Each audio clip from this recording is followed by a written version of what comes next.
এই সমস্ত লোকজন কোথা থেকে যা আসছে এই 2014 সনের পর থেকে, এদের শরীর থেকে গন্ধ আসে, মুখ থেকে গন্ধ আসে, এদের কাপড় চোপড় থেকে গন্ধ আসে, এবং এরা যে কর্মকাণ্ড করে চারিদিকে শুধু তিতা কর্ম।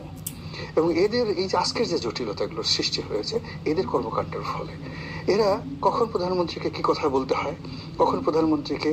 কোন প্রশ্ন করতে হয়, কখন প্রধানমন্ত্রীর কাছ থেকে কোন জবাব টানতে হয়, কিভাবে প্রেস রিলিজ দিতে হয়, তার পাশে বসে কি করতে হয়, মানে একজন রাজার পাশে বসে, একজন বয়স্ক প্রবীণ রাজনীতিবিদদের কাছে বসে, বা যাকে তারা বানিয়েছে দেশরত্ন। আচ্ছা, রত্নর পাশে কি কখনো কয়লা বসতে পারে বলুন তো? এখানে আপনি একটা হিরো বসাই দিলেন, তার পাশে একটা কয়লা, এটা কি মানায়? এখন ওখানে গণভবন থেকে শুরু করে মাননীয় প্রধানমন্ত্রীর আশেপাশে এমন সব বালকের অভ্যুদয় হয়েছে, এমন সব অর্বাচীনের ওখানে হয়ে গেছে, এবং তাদের কারণে ছোট্ট একটা সমস্যা, একেবারে ছোট্ট একটা সমস্যা, এগুলো